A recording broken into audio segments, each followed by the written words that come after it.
আচ্ছা তুই আমাকে একটা কথা বল, দুধে যদি চুল পড়ে তাহলে আমি কি করে খাবো? চুলটাকে সরিয়ে দিয়ে দুধটা খেয়ে নিবি। আচ্ছা, Oh my god! Wow!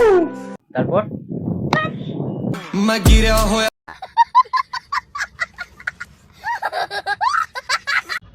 টিনের ঘরে আইফোন দেখে যারা জ্বলতেছে তাদেরকে বলি, আমি কি আমার আসল পরিচয় দিয়েছি আপনাদের?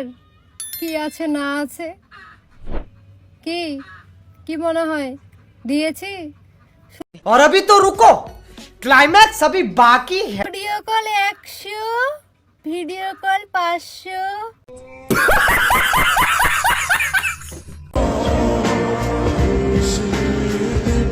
এই সময় কম, শুরু করো। আসসালামু আলাইকুম গাইস, তোমরা সবাই কেমন আছো? আশা করি তোমরা সবাই ভালো আছো। তো বরাবরের মতো আবারও অস্থির বাঙালির অস্থির ভিডিও নিয়ে চলে আসলাম তোমাদের সামনে। আজকের ভিডিওতে থাকছে ভরপুর বিনোদন, তাই ভিডিওটিকেও না টেনে শেষ পর্যন্ত দেখতে থাকুন। निगाहें मंजिल पर टिकी हो।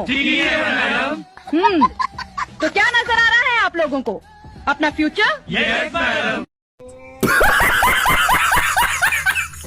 আসলে বন্ধুরা, যেমন ম্যাডাম তেমন ছাত্র, তাদের লক্ষ্য ঠিক জায়গায় আছে। তোমার মাইয়া আমার পোলাপ দিয়ে দেবা না, কারণ তোমার মাইয়ার মোবাইলে মাসে খরচ 10,000। তাহলে শূন্য রাখো, তোমার মাইয়ার মোবাইলে যদি মাসে খরচ হয় 10,000, আমার পোলার মাসে মোবাইলে খরচ আছে 20,000।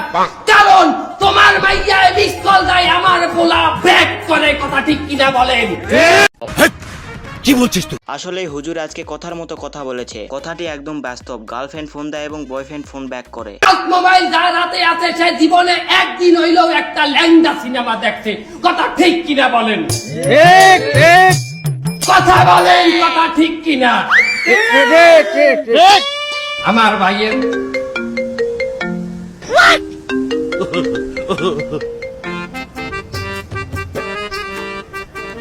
হ্যালো, আরে ভাই, এইটা আমি কি দেখলাম? এই হুজুরটাই না একটু আগে বললো যার কাছে টাচ মোবাইল আছে সে কোনোদিন ল্যাংটা সিনেমা দেখে নাই। এমনটা হতেই পারে না। তো এই হুজুরের কাছেও তো টাচ মোবাইল, তার মানে এই হুজুরটিও দেখেছে।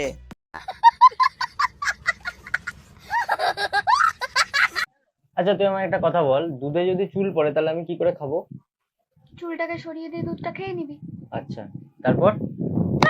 আরে ভাই, এইটা কি হলো? আপুই তো বললো চুল সরিয়ে দুধটা খেয়ে নিতে, সে তো দুধটা খেতেই যাচ্ছিল, তাহলে মানলো কেন? যারা টিনের ঘরে আইফোন দেখে জ্বলতেছে তাদেরকে বলি, এই গাড়িটা কি আপনার বাবার? এই গাড়িটা কি আপনার বাবার? আমার যদি আইফোন থাকতে পারে, গাড়ি থাকতে পারে, তাহলে আমার কি বাড়ি থাকবে না? আসলে ভাই, এখানে আমরা আপাতত আছি, আমাদের একটা ফ্ল্যাট বানানো হচ্ছে, 2 তলা flat. Okay, video call 100, video call 500।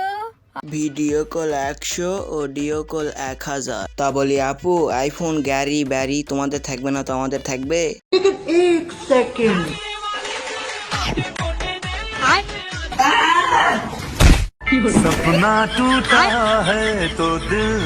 আসলে বন্ধুরা, ভাইটির স্বপ্ন সত্যি পূরণ হয়ে গেছে। তুমি একটা অপদার্থ, অকর্মা। তুমি তোমার পরিবারের বোঝা। আমি তোমার কোনোদিন বিয়ে করব না।